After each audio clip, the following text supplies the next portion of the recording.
नहीं रहे।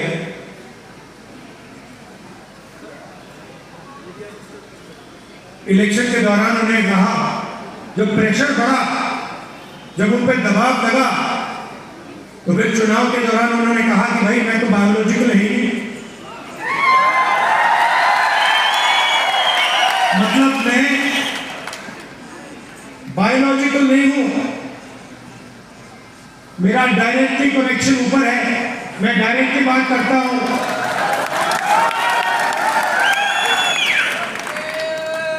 तो साइकोलॉजिकल प्रेशर इस स्टेटमेंट से दिखता है कि इंडिया गठबंधन ने नरेंद्र मोदी को हमेशा के लिए साइकोलॉजिकली तोड़ दिया, खत्म कर दिया। और हमने नफरत से नहीं किया,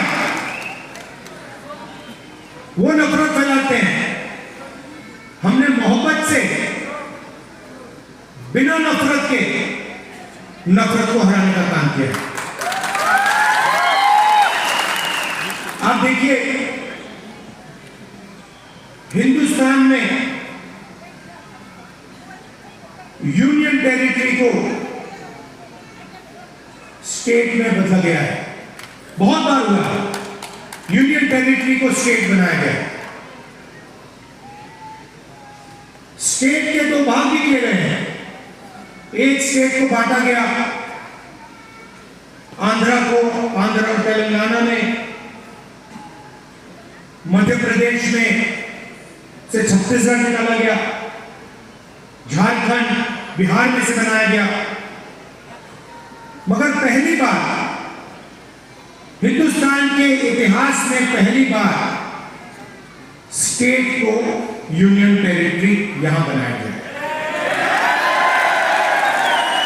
आपका जो हक है, लोकतांत्रिक हक है, वो आपसे छीना गया है। और ये पहली बार हुआ है हिंदुस्तान की हिस्ट्री में, पहली बार एक स्टेट से कहा गया है, जम्मू कश्मीर से कहा गया कि नहीं, अब आप स्टेट नहीं रहोगे, अब आप यूनियन टेरिटरी बनोगे।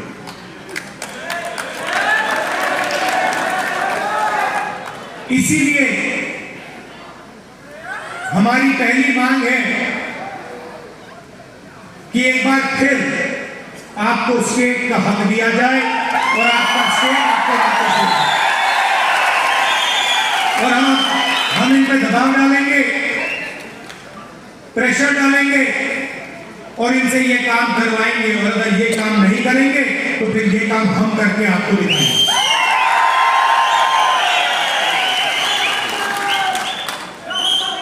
पूरे देश में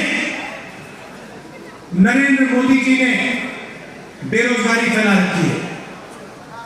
2-3 अरबपतियों को ये पूरा का पूरा फायदा देते हैं। भाइयों और बहनों, 25 सबसे बड़े अरबपतियों का इन्होंने 16 लाख करोड़ रुपए कर्जा माफ किया। आप सोचिए, 16 लाख करोड़ रुपए अदानी अंबानी जैसे लोगों का इन्होंने कर्जा माफ किया। नोटबंदी लागू की, गलत जीएसटी लागू किया और जो देश को रोजगार देते थे, जो छोटे बिजनेस वाले थे, स्मॉल और मीडियम बिजनेस वाले थे, स्मॉल और मीडियम इंडस्ट्री थी, उनको सबको इन्होंने खत्म कर दिया। नतीजा यह है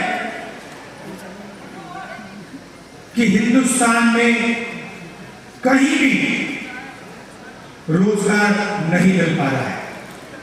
और यही हालत यहां जम्मू कश्मीर में है।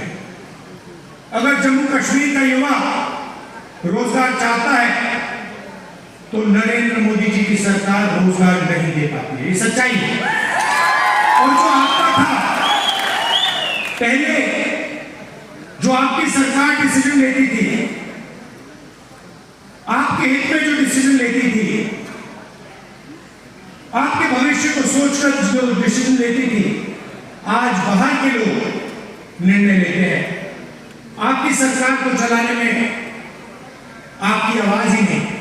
आपकी सरकार दिल्ली से चलती है, ऑर्डर दिल्ली से आता है। हम चाहते हैं कि आपकी सरकार जम्मू और कश्मीर से चले। हम चाहते थे कि चुनाव से पहले ये हो जाए। हमारी सोच थी कि चुनाव होने से पहले आपको स्टेटहुड मिल जाना चाहिए था, मगर इन्होंने नहीं किया।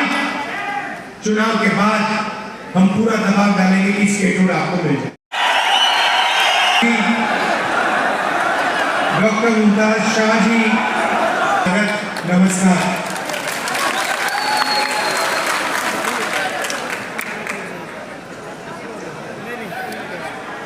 फरूक साहब ने नफरत की बात करी और आप जानते हो कि बीजेपी के लोग, आरएसएस के लोग जम्मू कश्मीर में, बाकी स्टेट्स में 24 घंटा नफरत और हिंसा फैलाते हैं। जहां भी ये जाते हैं भाई को भाई से लड़ाते हैं।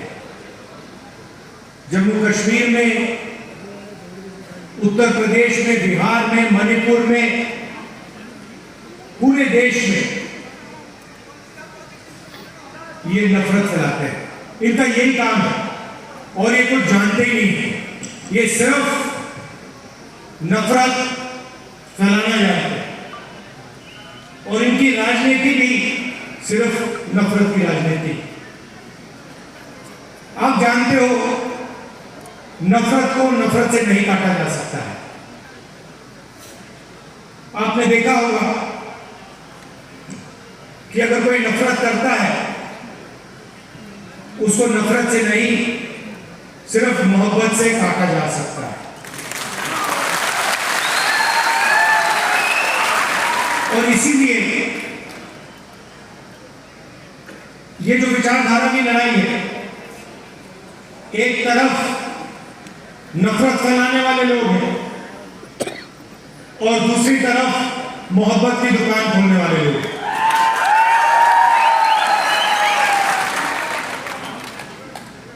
कन्याकुमारी से कश्मीर तक हम चले, उसके बाद मणिपुर से महाराष्ट्र चले और एक ही मैसेज था कि नफरत से किसी को फायदा नहीं होता है। नफरत के बाजार में, हर स्टेट में हमने मोहब्बत की दुकान खोली। और आपने देखा होगा जो पहले नरेंद्र मोदी थे, 56 इंच की छाती वाले,